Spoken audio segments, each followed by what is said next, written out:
Welcome, Doug. Thanks for having me, Delphine. Welcome to my circle, man. It's good to be here. I'm so happy to have you here. I have to say, of all of the guests, you are the person I've been the most nervous about interviewing. Nervous? Yes. You probably know me better than other people, that's why. And maybe because I haven't seen you in such a long time, too. It's been a while. It's just so, I think it's excitement, nervous excitement. Okay, well, I'll try not to disappoint, but it's great to see you. So for the audience, let me introduce you. Okay. Doug Palladini, the global brand president of Vans. But before Vans, you went way back. You have a huge, huge history, and I'm going to try to encapsulate it in a very short segment, but I think it's important for people to know what your background is because it's pretty stellar. But before you were the president, I mean, you spent 17 years at Vans. You had quite a few positions before you made it to the presidency and presidency. And from 99 to 2001, you were the chief operating officer of Swell. And I know you did some incredible work bringing some action sports brands to the web, which was kind of a new thing in the industry at that time. That was Swell, Cross Rocket, Monster Skate. Pretty incredible stuff. Before that, you were the group publisher for 10 publications. Back when there were magazines, yeah. Back when there were magazines. Surfer, skateboarder, snowboarder, to name a few. Mm-hmm. Pretty incredible stuff. Bike. You were an advisor to the Gravity Games. Yeah. But my absolute favorite role of yours was as my boss, as the director of Cynic Youth and Alternative Marketing at DGWB Advertising. So we had some fun times. So we go way. That was like 20 years ago. So we go way back. Makes me feel so old, Delphine. Well, I haven't gotten any older. I don't know about you, but well, I stopped that's why it. I said me, not you. I do want to take this opportunity to thank you because you were such an important mentor in my life. And maybe that's why I was so nervous. I'm trying not to get teary-eyed about it. But at a time when I really appreciated your support, your encouragement, it helped give me the confidence to go out and start my own marketing agency, which I did and had for 6 years. And so thank you. That's very sweet. Well, that wasn't given, that was earned. That was all you. So yeah, you were a big part of the success of that work. So thank you. Yay. Well, here we come full circle. I want to talk to you a little bit about what you're doing now because it's such an important job, and I'm sure that we could only scratch the surface about what you do now. But I know you planned for this job you were in preparation for this role for a long time. It was well, Vans has been a part of my life since I was as high as this chair. So probably a lot of people can say that. That's true. Growing up in Los Angeles, I was just enamored with skateboarding and surfing, and I wore Vans all the time. I have a picture of me as a little kid taking my soccer pictures, my AYSO pictures, and I'm wearing Vans in them. So it's just been a part of my life. They were a client of mine for a long time when I was in the magazine world. So it's, like you said, it's just this very organic thing that happened in my life. And it just feels very natural. And for me to be passionate and talk about Vans every day is totally cool. It's part of who I am. Yeah. Yeah. Well, that's awesome. Yeah. So you've been in this role since 2016 was when I became the president. I was the general manager of the Americas regions for 4 years before that. And before that, I ran the global marketing team. So I know that being in this role, you have to wear a lot of hats. Mm-hmm. Which of those hats has required the most growth on your part? Leading people. We have a massive organization. So Vans is part of the VF Corporation, about a $10 billion company, Fortune 500 businesses and offices all over the world. And so it's really about leading the business, but it's about leading the people, right? So my job is to make sure the people around me are successful. And that is a very a serious and very fulfilling job. But that is my primary responsibility. So how many employees do you guys have?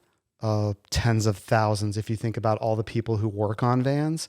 So If you looked at just our retail employees, the people who work in our corporate offices that work full-time on Vans, it's probably about 20,000. But then we have thousands more that work in our factories and our distribution centers, who work on multiple brands, because that's our business model. But it's a big crew and a very global crew, which has been another fun part of the job. That is awesome.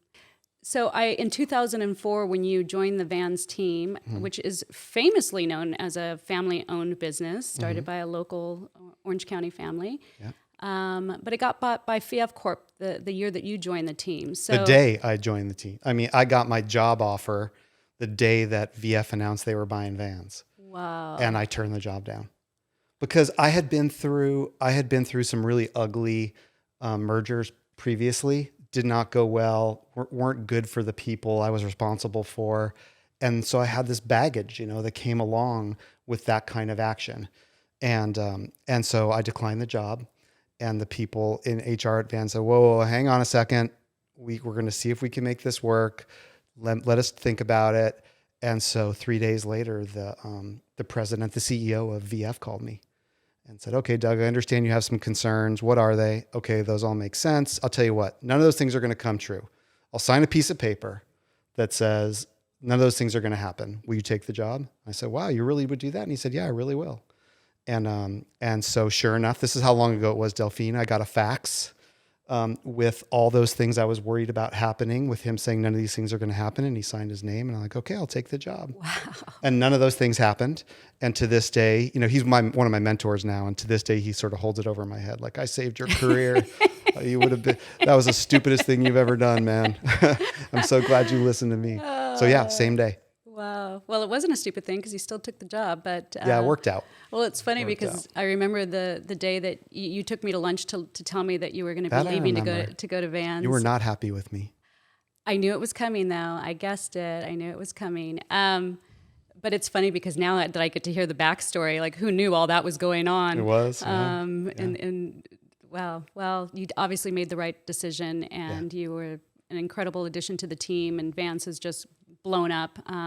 But going from the action sports industry that you come from is really kind of a relaxed industry. The culture of the industry is more of a laid back culture. So was that a transition for you to go from that type of a culture to basically reporting to a board of directors? One of the things that's great about VF is that they really respect. What made it very different than what I told you before, than the baggage I brought from previous actions, was that they really respect why they're buying each brand. They don't forget, once they get the brand, like, what made them interested in the first place. Yeah. And so the culture, the purpose, the feeling of each of those brands remains autonomous. So if you look at North Face, if you look at Timberland, if you look at Dickies, if you look at Supreme, those are great brands. And those all brands have their own identities. They have their own consumers they're interested in. They have their own cultures, and VF respects that. So I think that's why so many brands are interested in being acquired by VF. So it says a lot about them that we were left to kind of do our own thing. And it's been a great marriage. That makes total sense. Yeah. I don't know if have you seen that Masterclass series? Which one? I've seen a lot of them. Bob Iger. Oh, no, I read his book though. Yeah. What an incredible! Watching his interview reminded me so much of you. You guys have a similar. That's a high praise right there. He's a pretty smart great guy. He's a great guy. But he talked about that. He talked about when they bought Pixar and how there were so many concerns about so it can happen, right? It can happen. People, if they're intelligent and thoughtful about it, it can happen. That was a great story. He was really tight with Steve Jobs, and just listening to Steve talk about what made Pixar special, and he really wanted to embrace that. And I think that's very much what VF does. They understand. We just bought Supreme last year. Supreme is a very independent brand that does its own thing. And so to become part of a very large company, they had to be assured they were going to be, they were going to get the benefits of being part of a big company, but left to be who they are. And I think they found, since we acquired them, that's exactly what's happened with them. One of the things I was thinking about preparing for this is that the thing that I think Vans has done so incredibly well is how you've integrated into the culture and really been able to use programs where you touch your consumers, the House of Vans, the Warped Tour, the so many ways that you guys have really set yourself apart as a brand by engaging with your consumers. Coming off of a year like 2020, how did that impact your business, and how do you get on the right footing again? The way that I explain it to people, Delphine, is that much like COVID hit people where you couldn't breathe, you couldn't smell anymore, or you couldn't taste anything, I feel like Vans lost one of its senses. So we are, as big as we are at $4 billion in sales, Vans is still very much a grassroots, family-oriented company. And we thrive on being with people, that hand-to-hand sort of marketing, not buying a big ad on the Super Bowl, but going one person to one person to one person all over the world. And Steve Van Doren, our global brand ambassador, that's his MO. That's how Vans was built, one person at a time. And we still really embrace that. So we really lost one of those senses during COVID. We couldn't do that anymore. And so we had to recreate ourselves in the virtual world and make that happen in different ways. And we found different ways to do it. You can't replace that one-to-one thing, that human interaction. You can't replace it. But we got the next best thing in the virtual world through some of the things that we did. A couple of the things, can I just rattle off a few of the things I'm most proud of? Please. We did a whole content series called Bouncing Off the Walls. So what we wanted to do was say to people, we feel you, we hear you. We don't care if you don't want to buy anything. Don't worry about that right now. Let's worry about you. Let's take care of you. We know that there's a lot of fear, a lot of anxiety, a lot of frustration, a lot of concern about the unknown. And so what can we do differently? So we did this content series called Bouncing Off the Walls. And the concept there is these kids at home with nothing to do, all this pent up energy, how do you release that? And so we help them do that in different ways. So we did like a shoebox challenge, like go into your closet, find any Vans shoebox and make something out of it. It was incredible, Delphine, this very simple cardboard shoebox. People made working clocks, planes that flew, like the craziest stuff, just to find their own creativity. Mm-hmm. It's like, hey, if you have that guitar in the corner that's been gathering dust, remind yourself how to play those 3 chords and we'll teach you how to do a song. And so then we'd have somebody famous come on and teach them how to play a song with 3 chords, or how to paint with one of our illustrators, or just ways to like embrace your creativity, to forget about what's going on in the world, just to take a break from the nonstop reality of what you see on TV during COVID. So that was really popular. Another thing that we did was wanted to give back to the people who were hurting the most. In a lot of ways, for us, that was small businesses. So that was our friends who own board sports shops, our friends who own restaurants, music venues, art galleries. Again, people who live by human interaction were completely cut off. They didn't have any money anymore. They didn't have any people coming in anymore. What were they going to do? So we started a program called Flip the Bill. Each of those companies went onto our website. They created their own custom shoe to represent their brand, their shop, whatever. And then we put it on sale and promoted it for them and gave the proceeds of those sales back to that restaurant, that board sports shop, that art gallery, as a way to just say thank you, because these are all people who supported us over the years. Vans is 55 this year. You don't get there alone. Yeah. There's a whole family, a whole community out there that has helped us build our business. And it was time for us to turn around and say thank you back to them. And so things like that, they gave our employees cause. They gave our employees a higher calling than just selling hats and T-shirts and shoes. And they gave our fans a reason to engage when they weren't necessarily thinking about buying another pair of shoes. We all were, we were all barefoot for the freaking year anyway, right? So that was cool. That was a good experience. Did we sell as much stuff as we did last year, or that we will next year? No, but that's okay. The bigger picture for Vans is about brand love. And it's about loyalty, and we got those things by doing the right thing for our fans when the shit hit the fan with COVID. It's like when things go down, who your true friends are. That's exactly right, and that was our MO, both internally and externally. Now I know you are a very creative person. When we worked together, you were front and center developing these programs, developing these concepts. How active are you in actually coming up with some of these ideas now, or have you It's a really good. It's interesting you asked that, because you asked what are the challenges are in my job. Mm-hmm. One of the challenges in my job is editing myself. You're good at a lot of things, but I can't take everything that's in my head and put it in front of my team. It's not fair to them. all of my functional and regional leaders, they have their own ideas and their own visions for what they want to do in their areas, in footwear or in finance or in human resources or in apparel or marketing, whatever it is. They can't just be feeding off with things I'm giving to them every day. So I've had to really learn how to edit myself. So I try to really make sure that if I'm going to put forth an idea for my team to consider, that it's something that is truly important to our brand, that it really is going to make a difference, that it's really going to move the dial.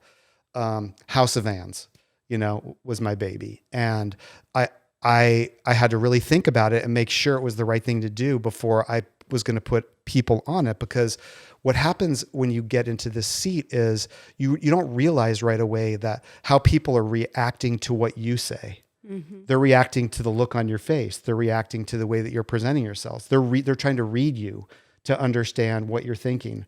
Am I doing a good job, Doug? Am I doing a bad job? Are you liking what I'm saying? Are you not liking? So you really have to edit yourself. You have to be aware, much more aware. You can't just throw a bunch of random stuff around. Yeah. And so that's been a very important learning for me, is if I'm going to go forward and ask my team to do something, when I ask them, they're going to take it seriously. Yeah. So I have to be really sure before I put that out there. So. Well, and you're not a person that is, frivolous. You think things through to the nth degree, and that's one thing I definitely know about working with you. So I'm sure if you say something, people do take it seriously because you're very thoughtful about what you. Most of the time, I'm sure my wife might argue with you on that one, but my employees, the people that I work with at Vans, that's probably true. And I've been there for 17 years, so I think I've earned my stripes. Yeah. Do you have long-term employees, people that have been there as long as you? Tenure is a fascinating part of the Vans identity. It is incredible. We have so many lifers. We have so many people that have been there 20, 30.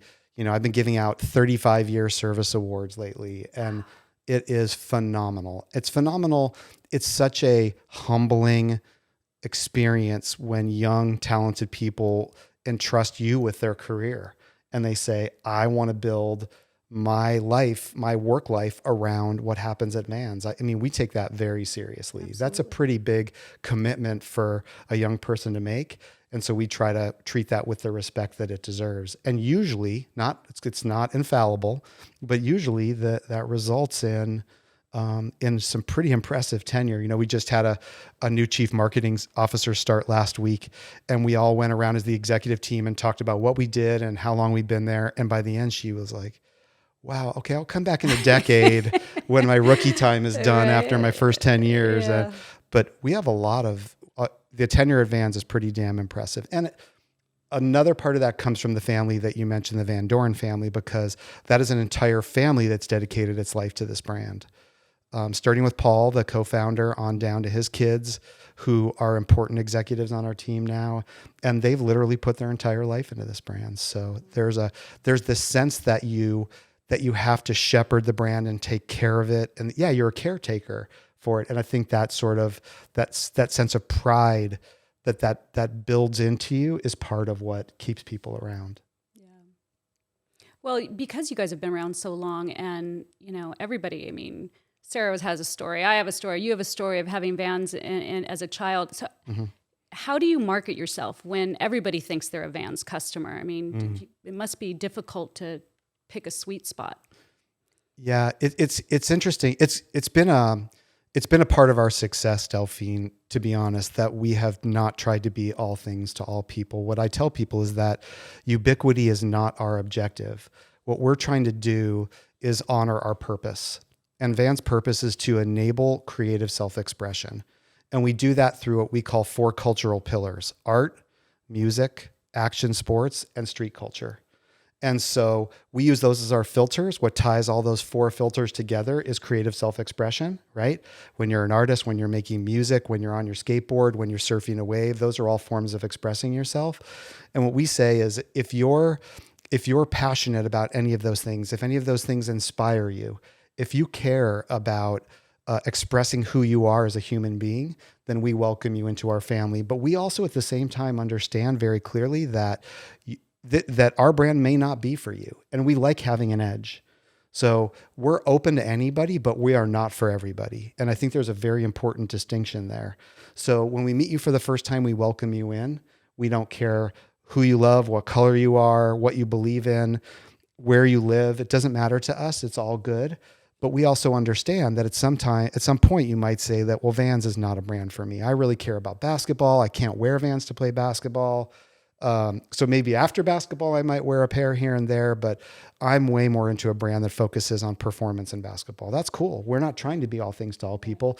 And we compete against some brands that do seek to be ubiquitous. So it gives us a very meaningful point of differentiation. And we have to punch above our body weight because we're competing against brands now that are 8 times, 10 times bigger than us. So this gives us that edge, that point of differentiation, that it's about creative self-expression. It's about a very specific thing that makes us who we are as human beings. And so it's easy for us to find our lane in that regard. Now, is it true that they're like restaurant workers, or is there like a restaurant series of Vans or something? Chefs. I mean, it's been fascinating for me. That's another one of Doug's ideas. Yeah. It's been fascinating for me to get to know the culinary world. And I've become friends with a lot of chefs. And chefs, first of all, a lot of chefs were skateboarders or are skateboarders. But even if they don't skateboard, their mentality is exactly the same. It's shocking how similar the culture in the kitchen is to the culture in skateboarding. It's very black or white. There's a right way to do it and a wrong way to do it. You have your own sense of style. These people are very driven, and they're so freaking creative. They work really hard, but they're so creative at what they do. It ties into who we are in such a powerful way. And so what I found was a lot of these chefs were fans of Vans. And they're wearing Vans in the kitchen. And Delphine, you should not wear Vans in a professional kitchen. The traditional ones are not meant for that. The canvas tops, you're going to burn a hole in them. You know what I mean? You're going to slip all over the place. So we're like, okay, look, we can do some basic things to these shoes to make them better for you, to honor your loyalty, and make them a little bit more functional, right? And so we put a surface over the canvas on the top that allows you to just spray them off with a hose at the end of the night and not ruin them. Oh, wow. And so it like deflects the oil and all the crap that you get in the kitchen. Mm-hmm. And then we made the bottom much more of an anti-skid bottom, so that the floors get wet very quickly, and they have all those mats, but it doesn't matter. So if you're a restaurant worker, if you're working front of house or back of house, you can, and we added cushioning because you are on your feet. So whether you're front of house or back of house, you can wear these made for makers Vans is what they're called now, and feel good, like you're repping the brand, but they're just a little bit more functional. And it's not that different to what we did with skateboarders. Back in the day, skateboarders were wearing our traditional deck shoes, and we saw that, and we're like, wouldn't it make sense? Your shoes wouldn't wear out as fast if we put a little bit of suede here and reinforce this area here. And they're like, yeah, that's perfect. And that's how we ended up with our first skate shoe. So this is just part of that ongoing organic evolution of our brand, where we find these subcultures that have sort of adopted us as their product of choice. And then we find out about it and we lean into it a little bit. That's been our history for 55 years. I love it. That's how a brand develops. It does, yeah. And where do people find those? On the web, all over. A lot of our accounts carry them. Okay. Yeah, it's called Made for Makers. All right, so they're not too hard to find. No. Customization has always been a unique part of the Vans history. I mean, I remember back when I was a teenager, we used to wear the 2 different colored shoes because we thought we were like super cool. Yeah. Out in Pomona. Yeah. Is that something that you still think is going to be a part of your brand moving forward? It's a huge part. It's probably one of the most profound expressions that we have of creative self-expression, is what I would tell you. If you're going to take something out of your brain, off your phone, put it onto a shoe, and then wear that as an exemplar of who you are as a human being, there's no higher calling as a brand. We win, right? If people view what you do as a brand as part of who they are as humans, that's it. That's what being a brand is all about. That's our highest calling. And so for us, when people take the time to express themselves literally on our canvas, it's a very powerful thing. So maybe tattoo usage will go down. And what? Maybe tattoo usage will go down. Right. Well, it's never been my thing. I will tell you, if you're thinking about a tattoo, you might want to try it on your shoes first and confirm that you really do love it, or that what you think that says in Japanese actually is what it means. because we all know about the ugly tattoos memes, right? Yes. So it's a huge part of what we are. It really is the finest form of creative self-expression we have. And now we're embracing more and more technology to feed into it. So I'll give you one cool story. Oh, please do. We have a thing called Project X. We have all this user-generated content coming in where people are posting their own photos, their own art, their own doodles, whatever, and putting them on their shoes through our customization platform on Vans.com, right? And so we're getting hundreds of thousands of these uploads a month. Guess what? Every one of those uploads is a clue into what that person thinks is cool, what they're interested in at that moment. What if there was a way that we could see across all of those images uploaded every month and find the trends, find what people were posting a lot of? So that's what artificial intelligence does very, very well. It looks through massive amounts of information to find the signals in all the noise. That's what AI, that's what's at the root of AI. So we did that. And what we did is we started to find these very distinct patterns. And what we can do is look for those patterns and turn around and commercialize them very quickly. So we had a good example last year where people were posting a ton of butterflies, photos of butterflies, drawings of butterflies, butterfly prints, you name it, it was butterflies. So we took butterflies and we put them on a checkerboard background, put them on shoes, shirts, and hats, put them immediately up on our website and turn these around in weeks and just blew out. Wow. So it's a way to gain these insights, see inside the minds of our fans, and then turn around and serve them what they're interested in. Yeah. So we're finding more and more uses like that to lean into customization. And it's been really rewarding. It's also a very globally true thing. We're seeing it just as true in China as we do in Canada, as we do here in Southern California. Wow. Well, I have a little butterfly story my own self. My makeup studio is called Butterfly Me. Okay. And I had to interview quite a few girls to staff it. And I cannot tell you how many girls came in and showed me their butterfly tattoo. Oh, they were really? like, oh, I'm so into butterflies. It's like everybody came in, they said, oh, butterflies are my favorite thing. So I do happen to know that is true. Good. Butterflies are a very, very popular thing. Yeah. So now I don't know what we're on to the next thing and the next thing, they keep popping up, but now it's a very interesting way to find those signals of what are in people's minds, because it's in their phone and they put it on a shoe or they upload it to see what it looked like. Even if they don't order it, we get to see what they're playing with. Yeah. And it's been a really powerful insight for us. Fun. Yeah.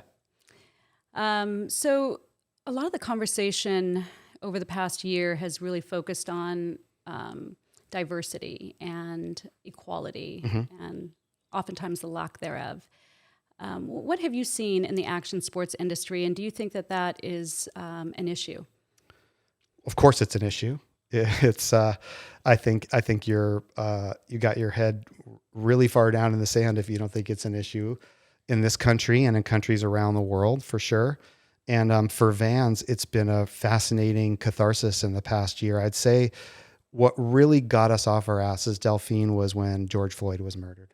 I think that was the turning point at Vans, where we said, you know what, we can't just sit here anymore and say we're not racist.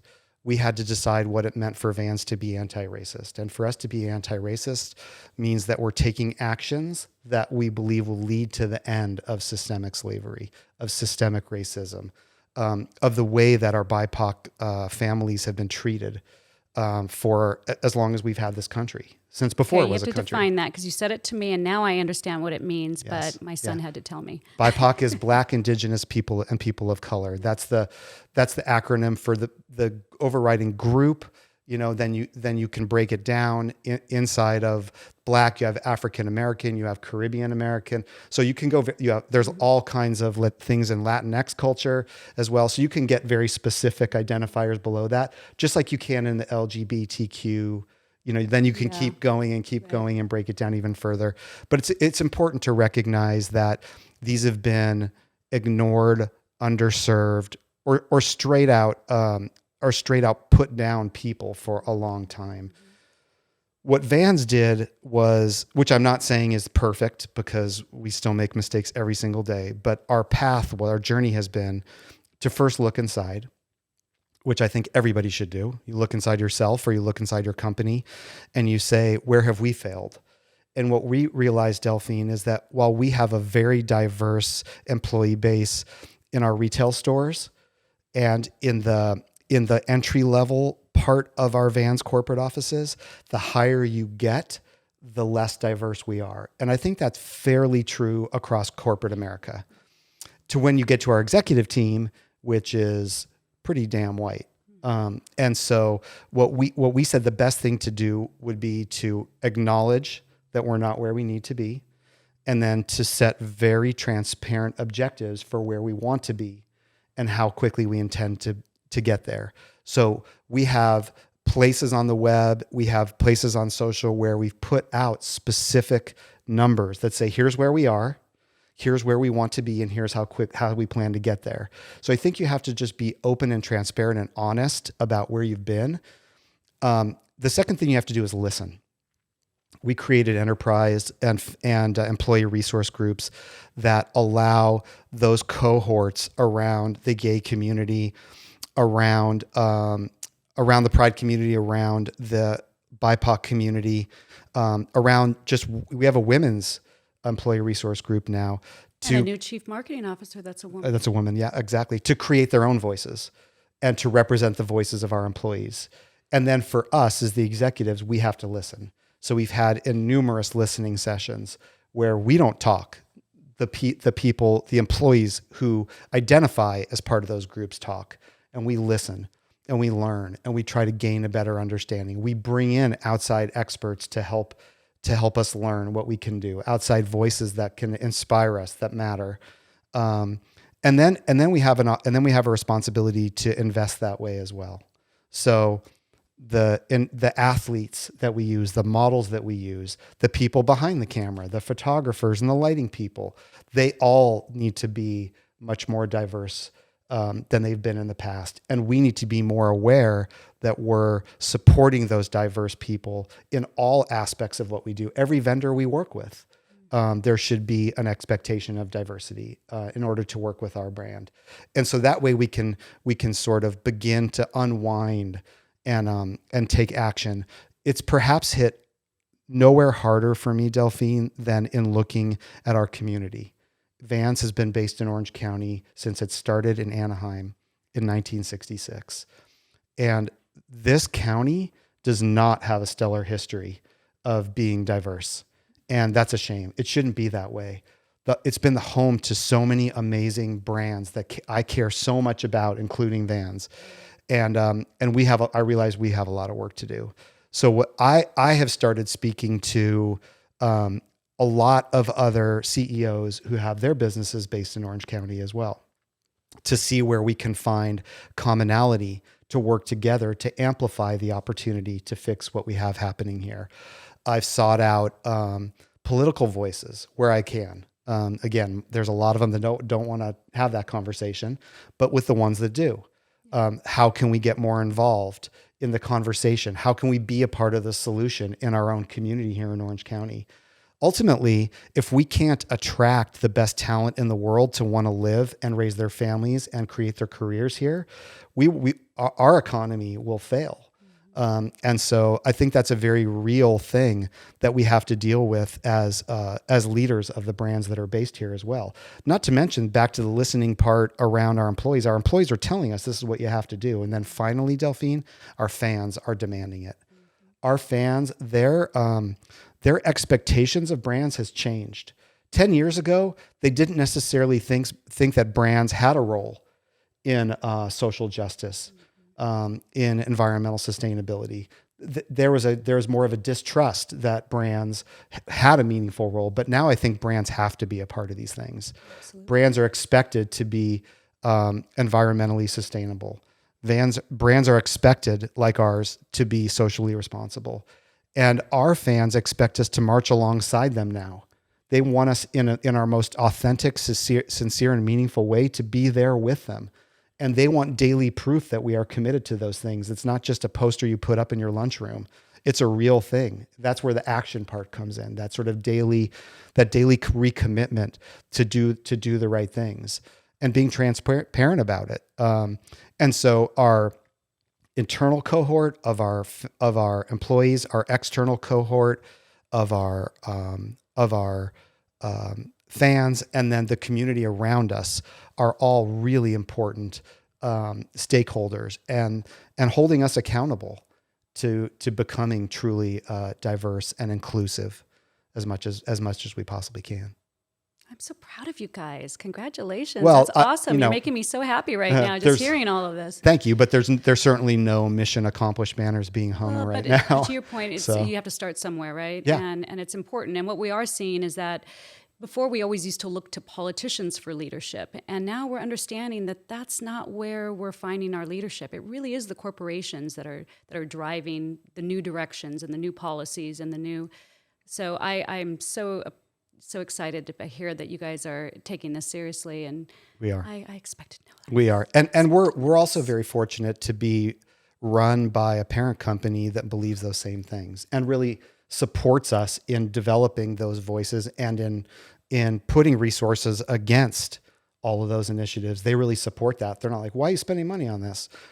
They're like, you should be spending money on this. So that also helps put a lot of wind at our back when our parent company really believes it just as much as our brand does. That's awesome. Love it. We're learning a lot. So I do want to talk a little bit about your days in the magazine business. Magazines, what are those? Magazines, remember those things? No one listening to this is going to have any clue what we're talking about. I mean, you're a pretty heavy hitter. Obviously, if the CEO of VF was calling you to make sure you took the job, they kind of knew you were an important guy to have on the team. So let's talk a little bit about your days in the publishing world and what that was like. I'm happy to reminisce. Yeah, tell me something. It was an incredible snowboarder. Yeah, it was an incredible way to start, is what I was going to say. So I was green as the grass, graduate of San Diego State University, just wanted to be a writer. And a lot of action sports guys came out of San Diego State University, right? It's like an inordinate amount big of surf school. Yeah, big. Back at my time, a big volleyball school. A lot of the volley guys came out of there.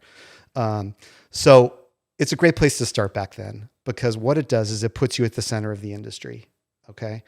So if you're in social media, that's what it must feel like today, where all the brands need you to help reach an audience. And so you're learning. I didn't just go to work at Quicksilver or go to work at Billabong and learn what they did. I went to work at a different brand every day, right? Because they were all our advertisers. They all needed to reach our audience. They all needed to promote whatever it is that they were making. And so they were all sharing with us their business plans, what their objectives were.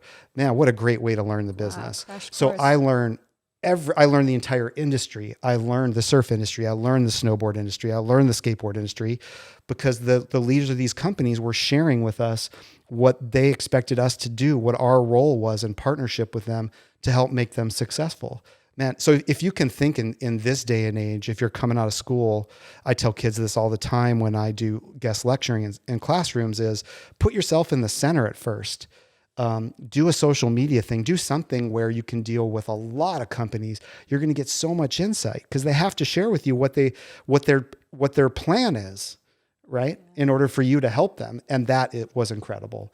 And the other thing that was incredible is that I started working on Snowboarder when snowboarding became an industry in its nascent stage, right? And to see an industry grow up from almost nothing to being a juggernaut was incredible. Wow, what an incredible experience. It was truly a once in a lifetime experience. You know, I heard the stories of John Severson when he started Surfer Magazine, what it was like to start the surf industry, really.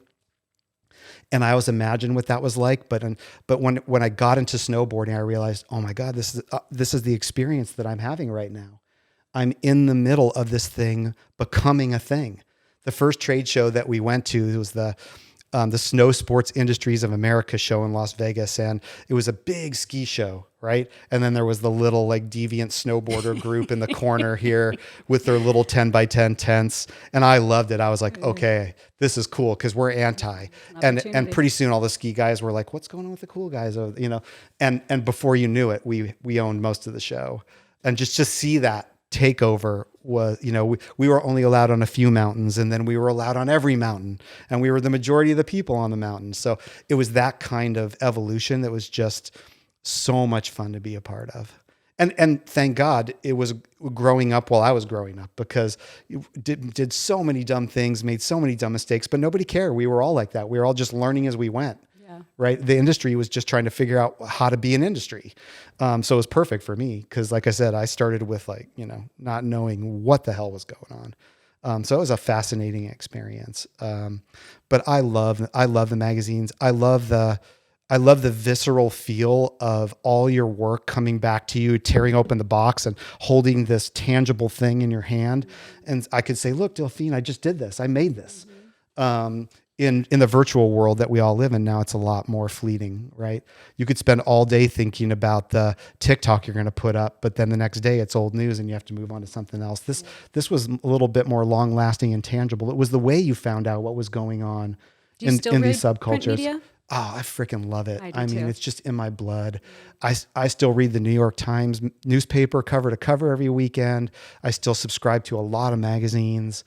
And I love all the new stuff. Yeah. I'm on all the social media platforms and I love all that stuff. Don't get me wrong, but I'll never outgrow my love for print. It's a pretty powerful medium. Well, and in those days, there weren't a lot of other advertising options, and especially for action sports, because they didn't have the money to do TV commercials, That's right. and it Or probably radio. wasn't their We weren't market anyway. So really, exactly. everybody came through those publications. That was it. If you wanted to reach surfers, you had to go through Surfer Magazine, period. So it put us in, like I said, in a very interesting position back then. The other thing it did for me, Delphine, is it helped me realize what I wanted to do and what kind of person I was in the business sense, because I came into Snowboarder, as I mentioned, as a writer, but I realized very quickly that what inspired me was seeing how all the gears fit together to make the whole machine work. I didn't want to just be a gear. I wanted to see the whole machine together. And so very quickly I was like, I want to go out on, hey, ad guy, I want to go out on the road with you and learn how you sell ads. And hey, circulation people, how does the magazine actually end up on the newsstand? I don't understand that. I want to see how that works. And I don't know how these magazines actually get printed. So I want to go back to Michigan and stay up all night and watch our magazine actually get put together and printed. And I was just fascinated by how all the pieces worked, right?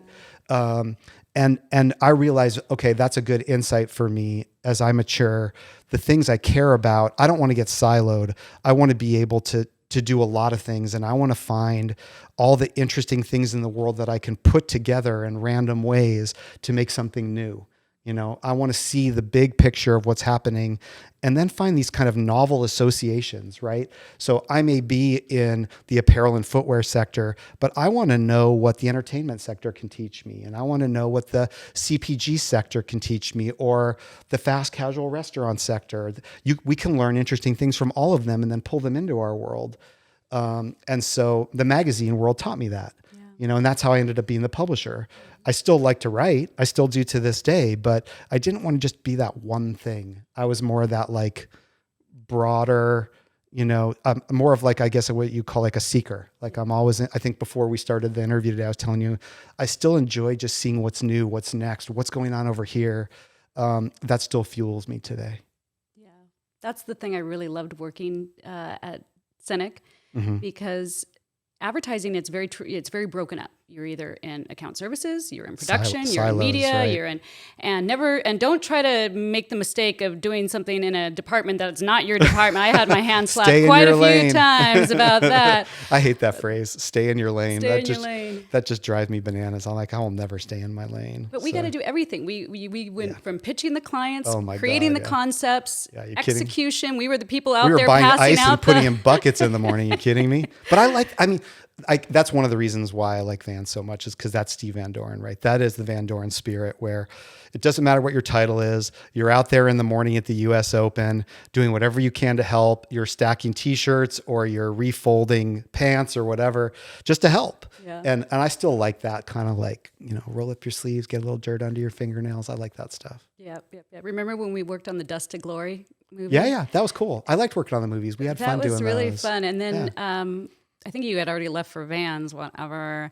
I ended up doing a promotion at the X Games in Aspen, where we were giving out the little rubber wristbands. But it was so funny how because remember those days, it's like those Live Strong type wristbands. Everybody loved them, and we were having so much fun up in Aspen. But I was like, oh, thanks, Doug, for getting me out of account services.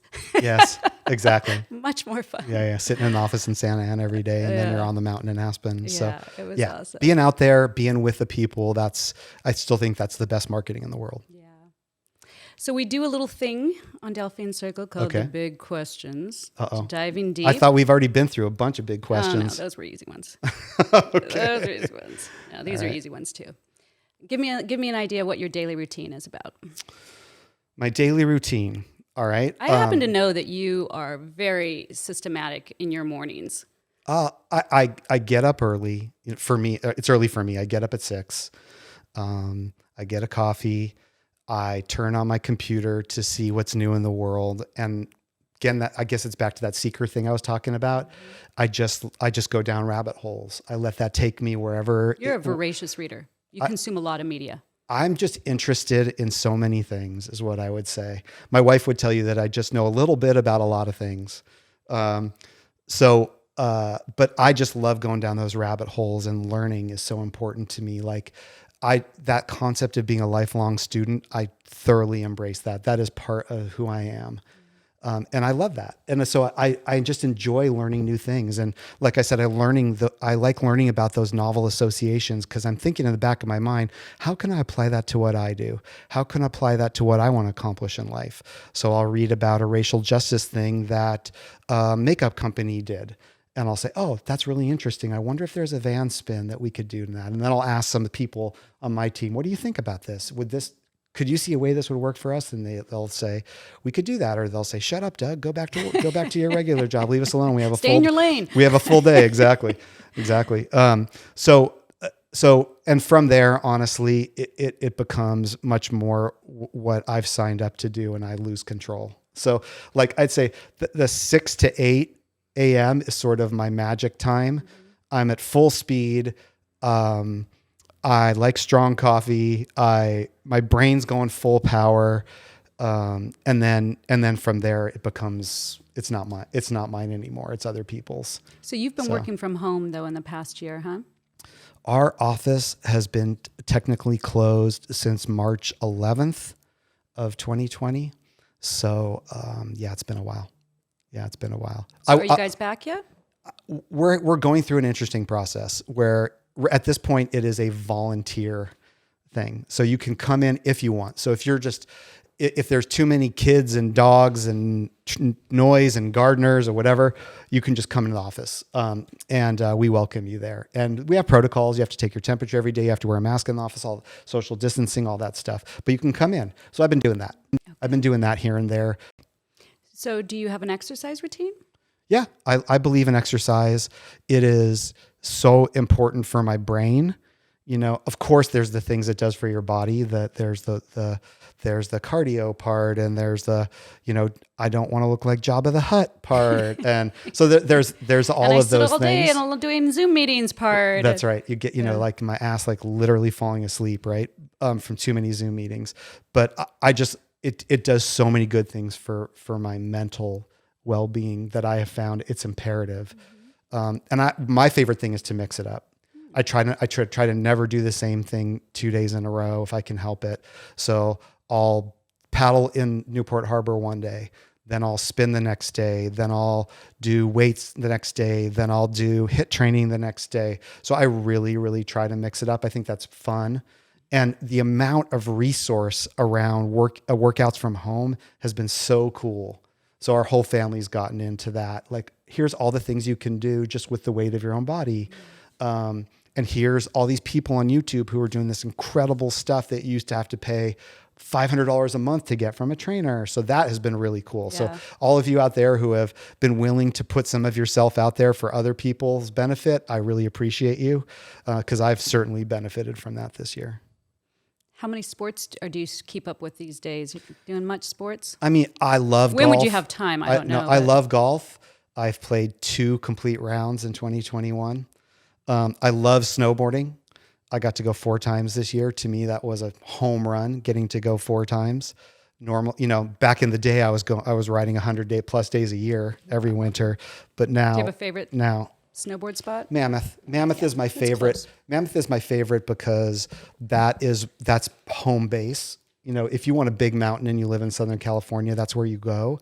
And I've just had so many incredible experiences there. I know my way around Mammoth like it's my neighborhood. So you just have that special feeling. And you have so many memories. You're on the chair, and I'm the old guy who's telling stories to my kids, like, see that line right there? I remember this time of Yeah. So my kids humor me, and they're out there, both of my kids snowboard. And so that means a lot to me to be able to do that with them now. So I try to keep a little bit of sport going. I like following sport. I follow Formula One really closely. I've really gotten into You're a big that basketball lately. fan too, if I recall. Basketball. I'm a Lakers fan. I'm really a Chargers fan in football. So I still care about that stuff. Tell me something that people would be surprised to know about you. Something that people would be surprised to know about me. I eat like a horse. I have a crazy appetite. I love food. My mom tells me that when I was super little, she'd put me in the high chair and I'd like bang like this, like incessantly until she put food down for me. I'd eat the food and then start banging on the thing again. And I've kind of been like that ever since, where I'm always hungry. I'll never say no to something good to eat. I love food. We talked earlier about the chef shoes, like getting to go to dinner with a chef and have them pick what you're going to eat. And oh man, I mean, there's no better experience in the world. So that's a good one. That Italian background. That's right. That's exactly right. Bring in more pizza. Yeah. And I probably drink more than I should too. I love wine. I've been really getting into Japanese whiskey lately, which is probably not super good for you, but I like it. Yeah. So I'm a tequila girl personally. you are? Okay. Yeah, I got a that's couple my good thing. tequila stories for you. So Well- have you ever been to the tequila fields in Mexico? No. Oh, you got to go. Well, there's a place, tequila is an Appellation, just like champagne is in France. It's got to come from this area. And the area is just outside of Guadalajara. And there are these agave fields and they're beautiful. Agaves are like this bluish green cactus, color. yeah. They're really beautiful. And when you go and you get to see how they actually do it, it's fascinating. So that will be a dream come true for you to go see them actually do it. And then you see how they roast the husks and the whole thing. And then you go do the tasting and yeah, that's a good experience. Well, my son told me, Mom, because I always would drink wine and get tired. And he's like, Mom, you got to switch to tequila because it's the purest and it's the only upper spirit. And I'm like, you want me to switch from wine to tequila? And so one day we went out and he just got crushed. Woke up the next morning, bounced right up, had no problem. And I was like, okay, it's either youth or you're right about the tequila. So I switched to silver tequila and I don't have hangovers. I don't get tired. It seems to work very well with my system. So that's a good thing. As we age, we have to find our right thing. Yeah. So is that your big thing, that you're an eater? Okay. Eater and a drinker. Yeah. Well, all right. What books have influenced you the most? Oh my gosh, so many. I love books. I still enjoy reading physical books. That 90% of the reading I do of a book is in the physical form, and I am loath to get rid of any of them. I try to, as much as Hallie, my wife, will allow me to, I try to keep them all. Yeah. But I don't. That's like asking what my favorite song is. It's crazy. I'll give you a few go-to things for me. Okay. Excuse me. The first thing I will tell you is that one thing that has gotten me and my executive team through the past year is Stoicism. Stoicism is an ancient Roman philosophy. And there's a book, this guy Ryan put out this great book called The Daily Stoic that makes it like every day you can digest a part of it. But the basic premise of Stoicism is to let go of the things you have no control over and focus on the things that you do. And I cannot think of a better lesson in the past year. Right? So true. If all you've done is worried about when the vaccine's coming, when the pandemic's going to be over, when you're going to be able to go back to the office, you got to let that stuff go. Mm-hmm. And they really focus on what's between your ears. And so the learning about Stoicism And reading the Daily Stoic every day has been incredibly helpful to us this year. And so I got the book for my whole team, and we've been going through it and talking about the Daily Stoic. So we've been going through it and talking about what the lessons are. And it is so apropos for now.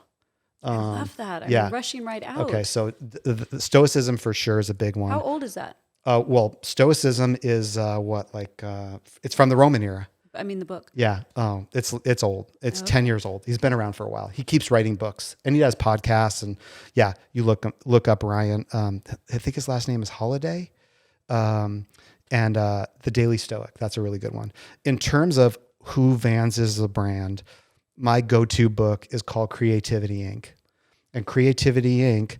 was written by this guy named Ed Catmull. And Ed Catmull was the founder of Pixar. And he basically sat down to try to capture what the special sauce of Pixar was all about.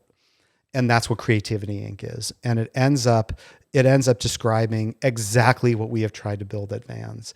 It's how can you balance creative self-expression with business acumen to do things that are game-changing, that drive emotional connection with human beings.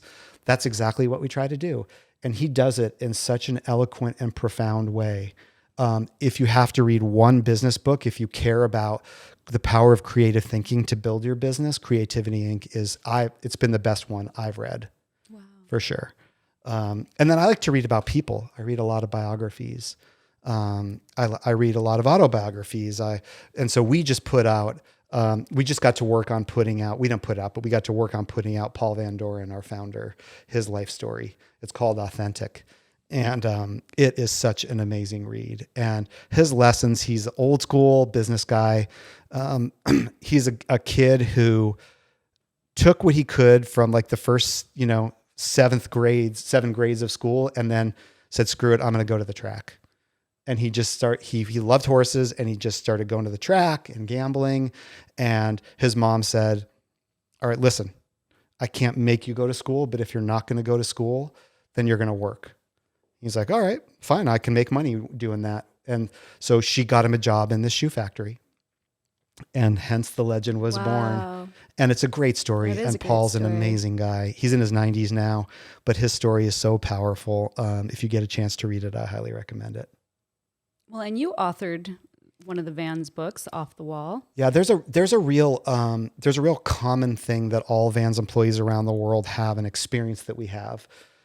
And it's one of the reasons probably why people stick around, because when you're having that initial conversation with someone, and ultimately always gets around to what do you do, and you say, I work at Vans, and you see the expression on the person's face coming back to you.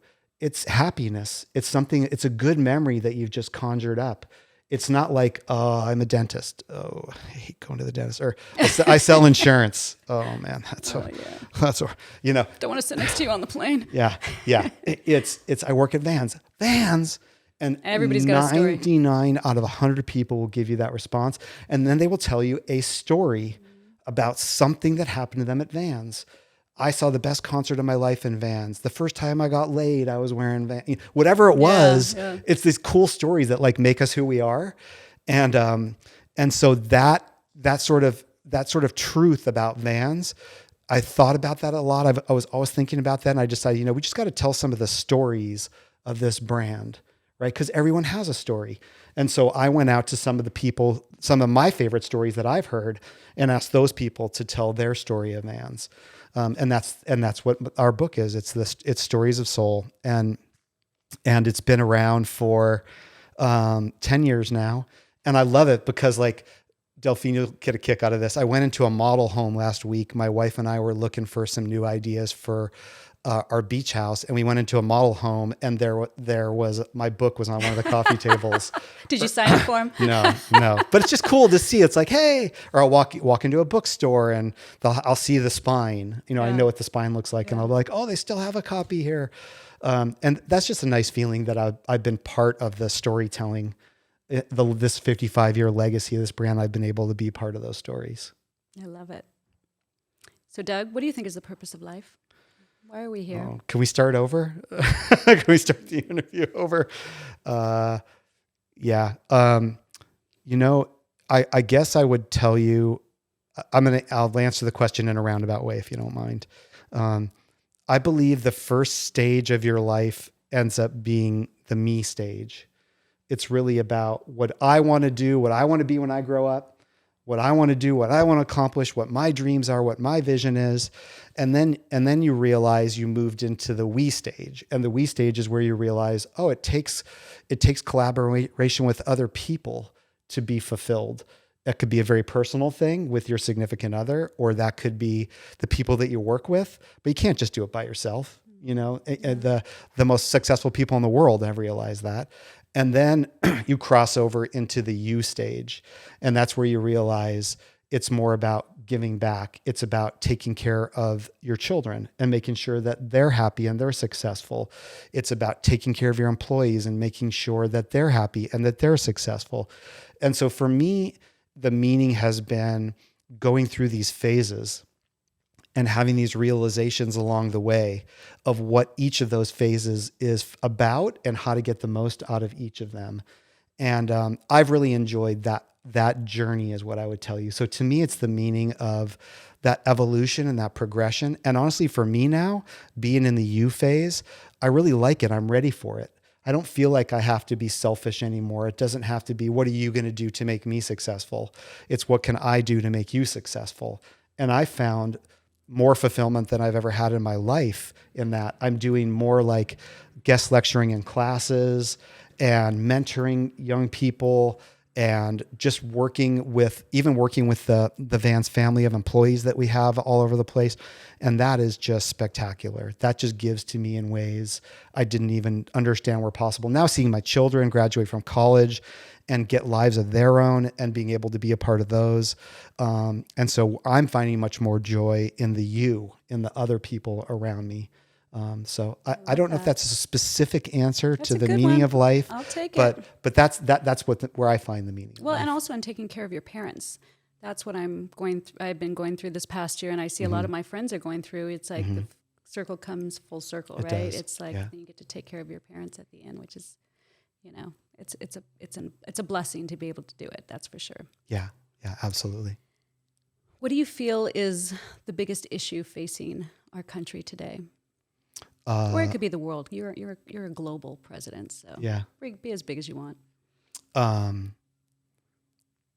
There's the bigger issue in the world is division over connectivity. We find reasons to divide ourselves one another instead of reasons to connect ourselves. And I would like to be a part of changing that. I think that is the subtext of that are things like racial equality. There are things like finding the right level of diversity and equity and inclusion in our world. But the biggest issue, that overriding issue that I see, is understanding one another versus saying, well, you're not like me. It's the curse of these bubbles we get put in, right? Where the algorithm figures you out and then just starts pumping you with more and more of the same shit. Mm-hmm. You have to force one of the reasons why I do what I do every morning is to force myself to not get into a bubble. Like I was telling somebody recently, like every once in a while on my phone, I'll just type in a random search words of things I care nothing about so that the algorithm can never figure me out. Like tractors, like I did like 5 searches for tractors. Yeah. And of course what ends up happening, I end up getting John Deere ads in my feed. And that's the world we live in. Yeah. So you almost have to like fake out the system to avoid from the bubble being built around you. But I would sure like us to spend more time as human beings, understand what connects us instead of understanding what divides us. Well, I think that's a great answer. Thank you. Is there something that people can do as individuals? Because I feel like sometimes people think about things like that and they feel overwhelmed. Like, well, what can I possibly do? Like, how can I play a role in that? Mm-hmm. At Vans, we believe that our culture is part of what defines us. And the way that we talk about culture it's how we show up. It's how you show up every day. So culture isn't something that you do. It's not an event you go to once a year. You know what I mean? Culture is how you show up every day. And so I think if everybody just, you don't have to have a grandiose act in your life to support that idea. All you have to do is think about how you show up every day. That goes back to the Stoicism principle, front and center, right? It's you take care of you. Okay. You don't worry about the a-hole on the plane who won't put his mask on, who's causing the whole flight to be delayed. You worry about how you show up, how you react to that situation. And so if we all show up in the right way, if we all show up to think about, well, there's Delphine, what ties us together? How are we connected? Not like, well, Delphine is this and I'm not. Delphine believes in this and I don't. Delphine is this color and I'm this color. No, we find the things that we have in common instead. So just show up in the right way every day. Just be responsible for yourselves. And if more of us just did that, I think we would be the change that we want to see. I love that. I've always said to my kids, with every action you define who you are. Mm-hmm. And that's very true. Because people will want to say, oh, I'm not really like that, but I do this and I do this and I do this. Well, when you're doing that, you're defining who you are. It's not who you think you are. It's what your actions define as who you are. And I love that. Yeah. It's so true. Tell me something you used to believe, but you don't anymore. I used to believe, but I don't anymore. I think I would go back to the thing I said about going from the me to the we to the you phase. When you're in the me phase, I think a lot of young people believe that they have to show up as the smartest person in the room, and they have to show up as the subject matter expert. And what I have found is that that's very much not the case. You're way better off surrounding yourself with people who you sincerely believe are smarter than you, who are subject matter experts in areas that you are not, than for you to be the one just sitting there trying to prove, you know the people, Delphine, when you're in just conversations with them, and they're not listening to you. They're waiting for the next turn to talk. Those are different things. Yeah. Just because they're not talking doesn't mean they're listening. Right. And you know who those people are. Yeah. Like they can't even let you get the last word of the sentence out before they're making their point back.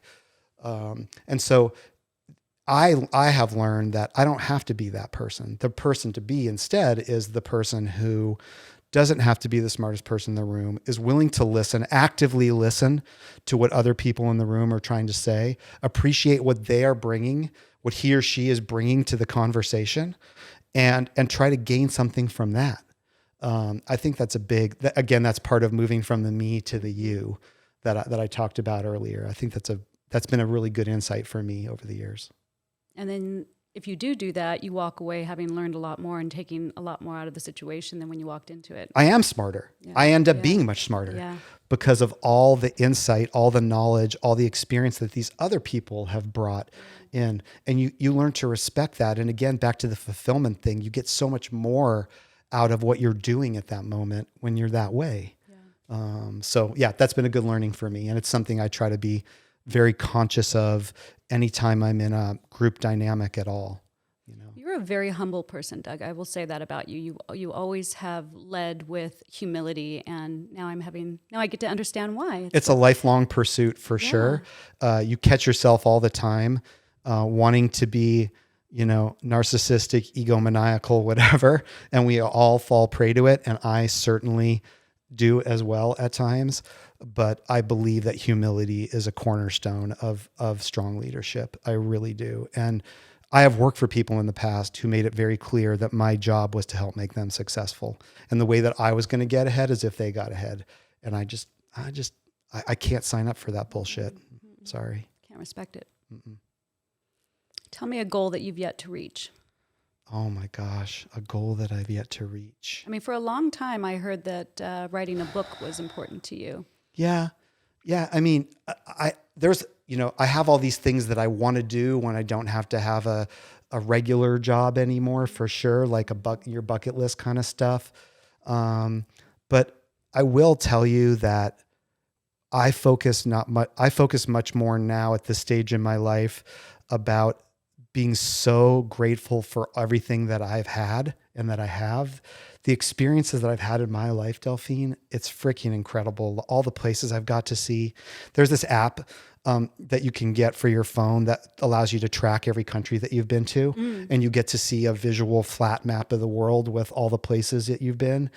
And I've taken the time to do that. And and I just look at that sometimes and just think about how blessed I've been, how fortunate I am. Look at where we live. Live by the ocean in Southern California, and so my thing these days is a lot less about goals that I still have to accomplish, and a lot more for me about taking the time to be thankful, to be grateful for the things that I've been able to experience, the people I've been able to meet, and the things I've been able to do. Awesome. So let's talk about the years coming ahead, because we've all come out of this crazy transitional time in 2020, and a lot of people are putting focus on what they think are going to be the trends that are going to emerge from this. And you've talked a lot about the idea of authenticity and giving back and being putting the value in people, which I love. Do you see any other trends, or think that there's going to be some things emerging in the future? And it doesn't necessarily have to be within your industry, because I know you read a lot about different things, but I no longer believe that the United States is the center of the universe, of the global universe. I think we have truly become a global society. Technology has afforded us visibility into one another's lives all over the world in an unprecedented way. As soon as we're allowed to, I'm excited to get back going on airplanes. You know, I'm a big avid traveler.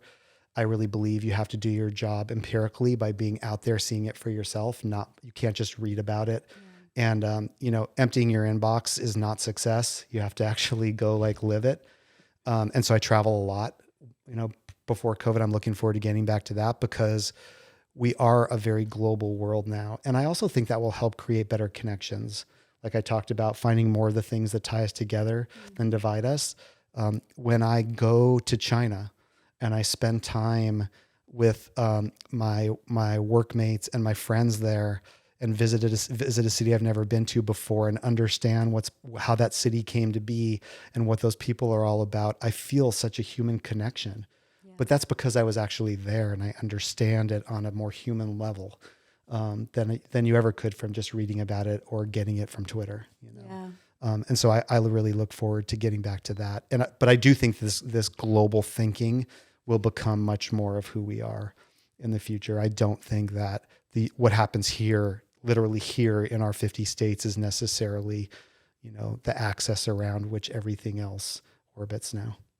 I think the other benefit to that is the more that you travel and the more that you know people in distant places, the less you can be manipulated by media, right? Mm-hmm. So when you know what people are doing, you can pick up and call your friend in China and get to understand his perspective or their perspective. It does help us to become a little bit more broadly minded, I think. I think that's a great insight. And nothing makes me happier than getting on since we can't be in there in person, getting on with people from around the world and hearing from them.